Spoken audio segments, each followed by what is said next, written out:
اعوذ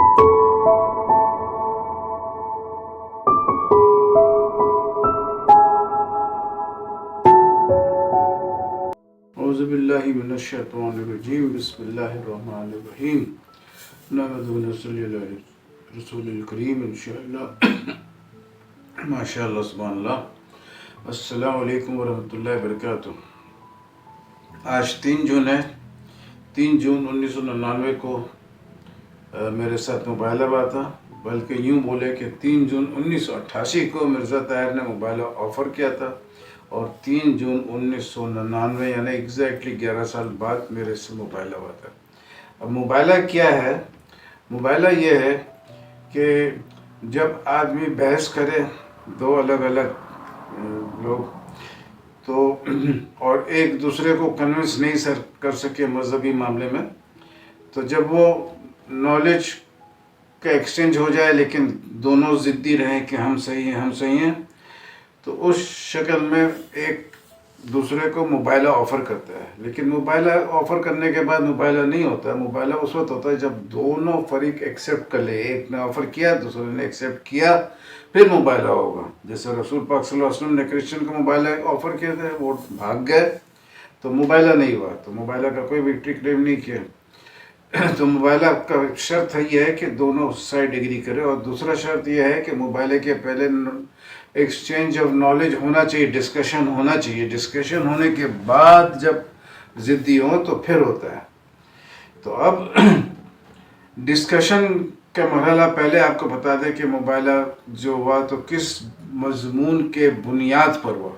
اس مضمون کا کچھ آپ کو کہانی سنا دیں کہ ایک قادیانی رحیم یونس میرے پاس آتا تھا، میرے کو تبلیغ کرنے، جمعہ کا نماز ادا کر کے بس آ جاتا تھا. تو اس کے بعد پھر بہت دن تک تھک گیا، دوسرے کے پاس لے کے اپنے لینڈ لارڈ کے پاس جو ذرا اونچے لیول کا قادیانی تھا. خیر یہ چلتے رہا کافی سالوں تک چلتے رہا.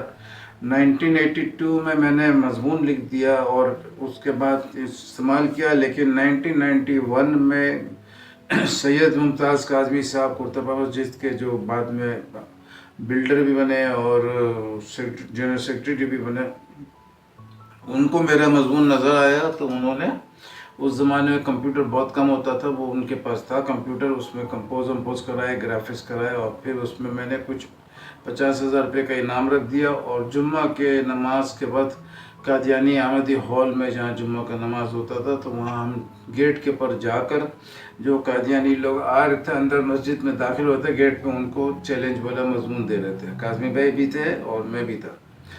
اچھا، تو اب یہ بانٹنے سے کافی برکت ہوا، کیونکہ وہ کافی قادیانی لوگ بولے کہ یہ تو مسجد کے اندر بھی آ کے تبلیغ کرتا ہے تو ضرور کچھ خاص بات ہوگا. تو میرے سے بہت لوگ بحث کیے.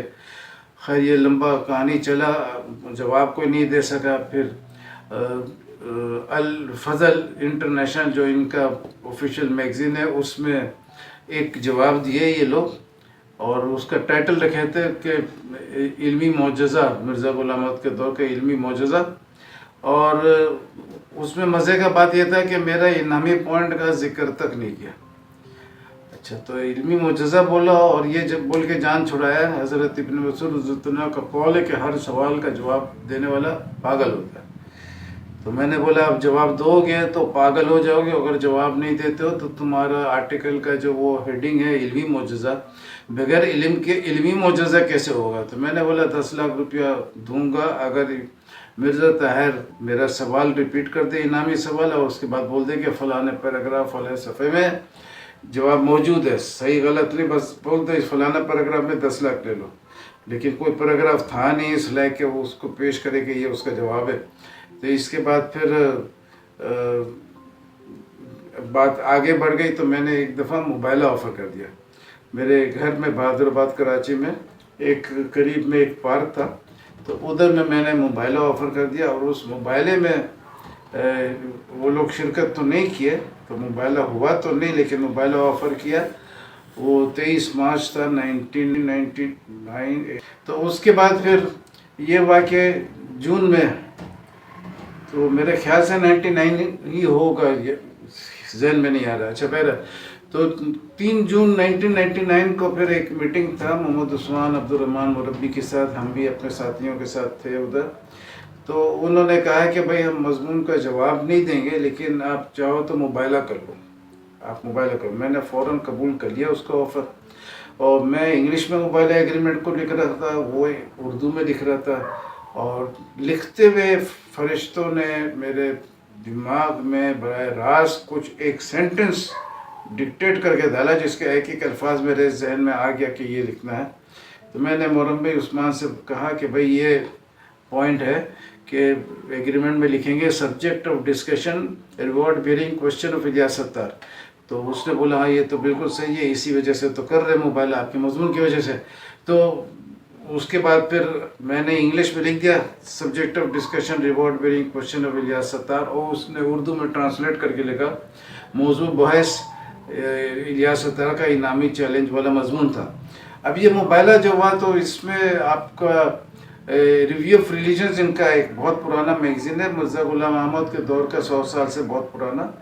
اس میں 1988 کا مباہلہ کا چیلنج جب دیا تھا 3 جون کو اور 10 جون کو، تو اس میں 10 جون کے پیمفلیٹ کا پورا ذکر ہے، اور اس میں مباہلہ کا پورا ڈیٹیل ہے پیمفلیٹ وغیرہ کا. تو اس میں لکھا ہے کہ یہ جو چیلنج ہے مباہلہ کا، یہ بہت لوگوں کو پیش کیا گیا ہے، اے سے لے کے پتہ نہیں کتنے تک ہے. تو جی میں لکھا ہے کہ ان لوگوں کے لیے بھی اسپیشل ایڈریس ہے یہ کہ those who have authored anti-Ahmadiyya literature, be it in the form of books, pamphlets اور articles. اس کے مطلب ہے اردو میں کہ جو لوگ احمدیت کے خلاف یعنی قادیانیت کے خلاف مضمون لکھے ہیں، اور بک کے شکل میں ہو، پیمفلیٹ کے شکل ہو، جو بھی آرٹیکل مضمون کے شکل میں ہو، تو ان کو بھی یہ مباہلہ کا چیلنج آفر ہے. تو وہ آرٹیکل کے حیثیت سے میرا آرٹیکل کا سب سے زیادہ اللہ کے فضل سے حیثیت تھا، کیونکہ یہ آرٹیکل میرا بھی نہیں تھا، بلکہ مرزا بشیر الدین جمالی صاحب نے کہا کہ یہ مضمون بہت سے علماء نے لکھا ہے لیکن آپ کا مضمون اللہ کی طرف سے ہے. اور اس کے بعد حنیف موتی والا نے لکھا تھا کہ یہ ختم نبوت کا معجزہ ہے، اور یوسف لدھیانی صاحب نے انعام بھی دیا تھا اور کہا تھا کہ میں نے کوشش کی میرا کتاب آپ کے مضمون کے جیسا ہو. تو یہ مضمون کو پسند کرنے والے بہت لوگ تھے، ہزاروں خط میرے پاس آئے، اور اللہ کے فضل سے امریکہ سے بھی آیا، الفجائرہ سے آیا، لنڈن سے آیا، بہت جگہ سے لوگوں نے اس کو سراہا. پاکستان کے تقریباً ہر شہر سے آیا، اور اچھا خاصا تعداد میں، ہزاروں کی تعداد میں آیا. تو اب یہ مباہلہ 3 جون کو طے پا گیا. اس میں 6 وٹنسز تھے، مربی عثمان بھی تھا، عبدالرحمن مربی بھی تھا. اب اس کے بعد پھر اس مباہلے کے ایگریمنٹ میں لکھا ہوا تھا کہ پاکستان میں اس کا ایڈورٹائز میں کروں گا، اناؤنسمنٹ وغیرہ، اور لنڈن کے اخبارات وغیرہ میں یہ قادیانی لوگ کریں گے. تو میں تو فوراً شروع کر دیا ایڈورٹائز کرنا، بلکہ آرٹیکل کے ساتھ بولا تھا اس کو اسٹیپل کرو، نتھی کرو.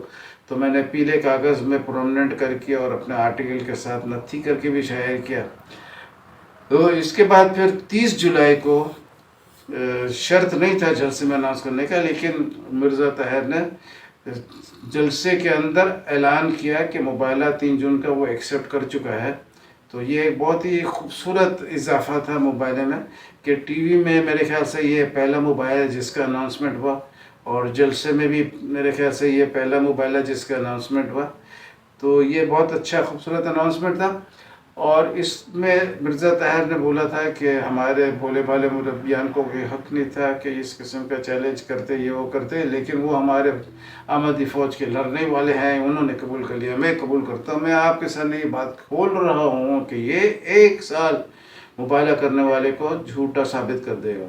تو اب وہ 1 سال کی جگہ تو ماشاءاللہ 23-24 سال ہو گیا ہے. مباہلہ سٹارٹ کر کے 24 سال ہو گیا، مباہلہ ختم ہونے کے بعد بھی 23 سال ہو گیا.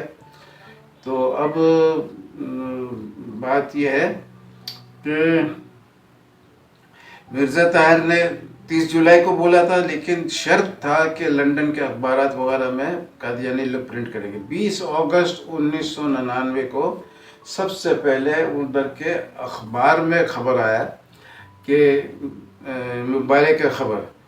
تو یہ جو شرط تھا کہ مباہلے کا شرط پرنٹ بھی ہو، تو یہ شرط بھی پورا ہو گیا کہ مباحلہ کا خبر پرنٹ ہوا ہے میگزین میں، اور صبح پرنٹ ہوا یعنی میگزین تیار تھا، اور اسی دن چند گھنٹوں کے پہلے جمعہ کا نماز پڑھانے کے لیے ناروے میں مرزا طاہر آیا، 10 منٹ کا خطبہ دیا، حالانکہ اس کے خطبے بہت لمبے لمبے ہوتے تھے، اس دن 10 منٹ کا دیا، کسی کو ایک لفظ سمجھ میں نہیں آیا، زبان پر فالج نما اٹیک ہو گیا تھا، اصل بیماری کیا نام تو اللہ کو پتا، لیکن فالج نما اٹیک تھا کہ وہ بات کر نہیں سک رہا تھا، اور اس بیماری کو اتنا شدت سے لوگ چھپائے کہ کہیں بھی اس کا خبر نہیں کیے، اور اس کا ویڈیو بھی بولے کہ بنائی نہیں ویڈیو، تو ویڈیو کیا بناتا تو شرمناک بات تھا، وہ ویڈیو اگر ہوتا تو اور مزہ آتا، ہے کہیں نہ کہیں قادیانی کے پاس ہے 10 منٹ کا ویڈیو، لیکن بس تو اب اس کے بعد یہ ہے کہ چونکہ وہ گھنٹوں میں فیصلہ ہو گیا، تو یہ بہت بڑی بات ہے کہ پہلے مباحلہ ایگریمنٹ لکھنے کے بعد میں فرشتوں نے بھی شرکت کیا، یہ ایک سینٹنس ڈکٹیٹ کیا، پھر مباحلے کا جو لعنت ابتدا ہوا جمعہ کا خطبہ دینے کے وقت، تو اس میں وہ بھی بہت ہی گھنٹوں کے اندر ہو گیا، یعنی اس میں تو خدا کا ہاتھ بڑا صاف نظر آ رہا تھا، اور یہ سب لوگوں نے دیکھا کہ وہ 20 اگست کا میگزین میں پرنٹ ہے، اور اسی دن جمعہ کے خطبہ میں یہ معاملہ ہو رہا ہے۔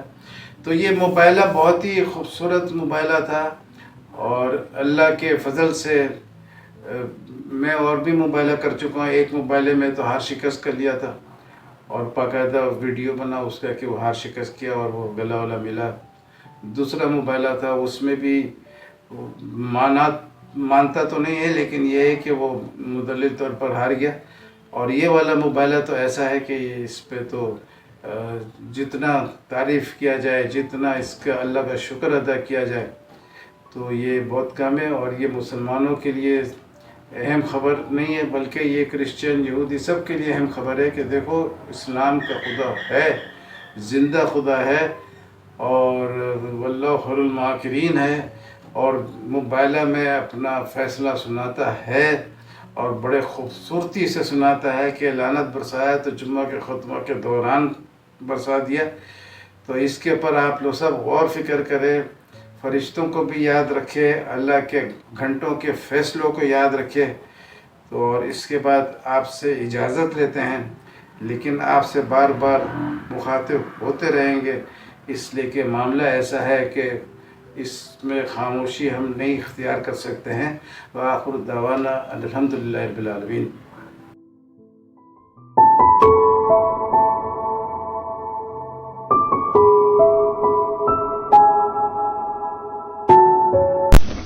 گزشتہ کچھ عرصے سے میں مسجد میں نماز پڑھانے کے لیے حاضر نہیں ہو سکا، اس کی وجہ کچھ بیماریاں تھیں، ذہنی طور پر پریشانیاں تھیں، جن کی وجہ سے دماغ میں ذرا وضاحت کے ساتھ بات کو بیان کرنا ذرا مشکل ہوتا تھا۔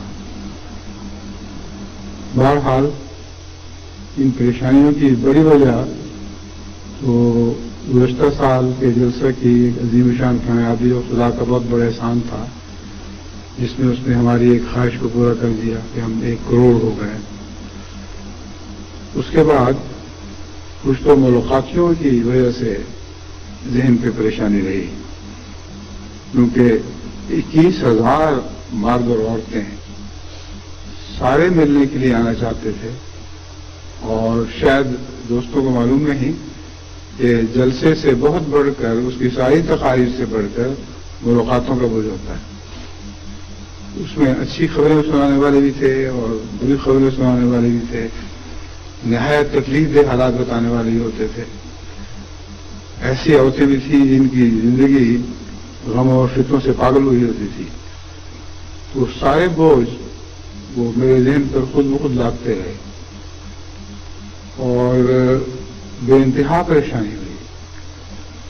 پھر اس کے علاوہ ان کے رخصتانے کا جانے کا وقت، اور پھر اس رات کے پھر دوبارہ ملیں گے، پھر ساتھ کھڑے ہو کر تصویریں کھنچوانا۔ 21,000 آدمیوں سے اگر آپ مل کے دیکھیں تو میرا خیال ہے کہ عام انسان کا دماغ بھی کسی حد تک بے ناز ضرور جائے گا۔ اور ہر ایک شخص اپنے مسئلے کو میرا مسئلہ ہی سمجھتا ہے، اور یہ درست ہے، میرا مسئلہ اس کا مسئلہ، اس کا مسئلہ میرا مسئلہ، اور بعض ایسی راز کی باتیں بھی بیان کر دیتے ہیں بعض دفعہ جن کا بیان کرنا نہ عورت کے لیے مرد کے خلاف مناسب ہے، نہ مرد کے لیے عورت کے خلاف مناسب ہے، اور وہ یہ عادت بڑی خطرناک آسات شکل ثابت ہوتی ہے۔ تو سارے بول اکٹھے اور پھر اچانک خلا آیا، جلسے کے بعد اتنے کاموں کے بعد اچانک جیسے وقت کا ایک خلا آ گیا، اور اس کے نتیجے میں ذہن اس قسم کی سوچوں میں مبتلا ہو گیا، ایک چکر سے چل پڑا، جس کے پیش نظر میں نے سمجھا کہ مناسب نہیں ہے کہ اس ذہنی کیفیت کے ساتھ جب دماغ باتوں میں الجھا ہوا ہو تو اس وقت میں نماز پڑھا سکوں۔ یہ مختصر بیماری کی تفصیل ہے، لیکن آج جمعۃ المبارک 10واں جمعۃ المبارک ہے، جس کو ہم فرائیڈے دی 10th کہتے ہیں۔ اس لیے میری دعا تھی اللہ تعالیٰ سے کہ آج فرائیڈے دی 10th کو میں جماعت کو مایوس نہ کروں، اور یہ فرائیڈے دی 10th میری آئندہ صحت کا آغاز بن جائے۔ اسی پہلو سے میں اللہ تعالیٰ کے فضل کے ساتھ آپ سب کے سامنے حاضر ہو گیا ہوں، تاکہ آپ اپنی آنکھوں کے سامنے دیکھ لیں کہ میں بالکل نارمل ہوں، میرے ہوش و حواس درست ہیں، میرے تمام قواعد درست ہیں، اور ہر بات جو کہہ رہا ہوں بڑے یقین کے ساتھ اور پورے اعتماد سے کہہ رہا ہوں۔ اس مختصر بیماری کے تعارف کے ساتھ میں آپ